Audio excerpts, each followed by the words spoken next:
પાલનપુરની Chandisar જીઆઈડીસીમાં ફેક્ટરીનું seal તોડવામાં આવ્યું। માલિક હાજર ન થતા શ્રી સેલ્સના ગોડાઉનનું સીલ તોડવામાં આવ્યું। ગોડાઉનમાંથી શંકાસ્પદ ઘી મળતા આ કાર્યવાહી કરાઈ। ઘુમર ઘીના 15 કિલોના ડબ્બા અને 500 ગ્રામના ટીન મળી આવ્યા। ફૂડ એન્ડ ડ્રગ્સ વિભાગે શંકાસ્પદ ઘીની તપાસ હાથ ધરી। શ્રી સેલ્સ ફેક્ટરીનો માલિક ગોડાઉનને તાળા મારીને ફરાર થઈ ગયો। સેમ્પલ લેબોરેટરીમાં મોકલીને કાર્યવાહી હાથ ધરાશે।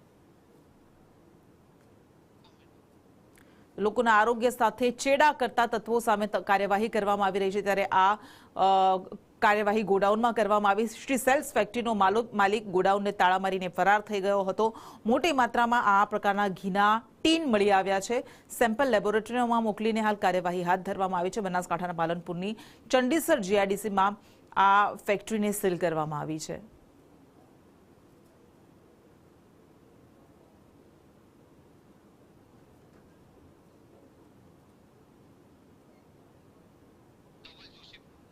વધુ વિગત સાથે સંવાદદાતા ધવલ જોશી આપણી સાથે જોડાયા છે। ધવલ, વારંવાર આ પ્રકારના લોકો, ફેક્ટરીઓ કે જે લોકોના આરોગ્ય સાથે ગંભીર રમત રમે છે, એમના પર કાર્યવાહી થઈ રહી છે।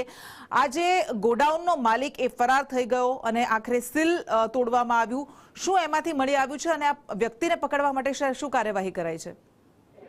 ક્રિષ્ના, ચોક્કસથી વાત કરવામાં આવે તો બનાસકાંઠાના પાલનપુરના ચંડીસરની જીઆઈડીસીમાં શંકાસ્પદ ઘી મામલે ફૂડ એન્ડ ડ્રગ્સ વિભાગે દરોડા પાડ્યા હતા, રેડ કરી હતી। પરંતુ રેડ દરમિયાન જે શંકાસ્પદ ઘી બનાવતો જે ફેક્ટરીનો સંચાલક હતો તે ફેક્ટરીને તાળા મારીને ત્યાંથી ફરાર થઈ ગયો હતો। જોકે તે બાદ ફૂડ એન્ડ ડ્રગ્સ વિભાગ દ્વારા સતત 6 દિવસથી આ શ્રી સેલ્સ નામની ફેક્ટરી છે તે ફેક્ટરીનું સંશોધન કરાયું। તેના 3 ગોડાઉન હાથમાં આવ્યા, પરંતુ 3 ગોડાઉનોને તાળા મારેલા હતા।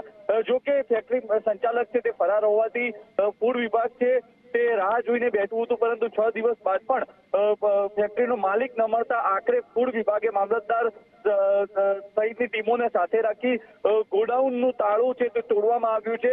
મહત્વની વાત છે કે શ્રી સેલ્સ નામની ફેક્ટરીમાંથી પોલીસને જે ફૂડ એન્ડ ડ્રગ્સ વિભાગની ટીમ સાથે રાખીને જે રેડ કરી તેમાં ઘુમર ઘી નામના બ્રાન્ડના 15 કિલોના ડબ્બા તેમજ 500 ગ્રામના ટીન છે તે મળી આવ્યા છે। મહત્વની વાત છે કે અત્યારે તો શંકાસ્પદ હાલતમાં મળેલો આ શંકાસ્પદ ઘીનો મુદ્દા માલ છે તે સીઝ કરવામાં આવ્યો છે। તમામ જે સેમ્પલો છે તે લેવામાં આવ્યા છે। હવે ફૂડ એન્ડ ડ્રગ્સ વિભાગ દ્વારા સેમ્પલો છે તે પરીક્ષણ અર્થે મોકલાશે। ત્યારે કહી શકાય કે આ શ્રી સેલ્સ નામની ફેક્ટરી ઉપર આ પ્રથમ રેડ નથી। 2025ના વર્ષમાં આ સતત 4થી વખત રેડ થઈ છે। આ જે શ્રી સેલ્સના સેમ્પલ છે તે ફેલ થઈ ચુક્યા છે। ત્યારે આ શ્રી સેલ્સનો વેપારી છે તેવા ખાદ્ય પદાર્થ લોકોના આરોગ્ય સાથે ચેડા કરવા માટે બજારમાં ઘુસાડતો હોવાનું પણ સામે આવ્યું છે।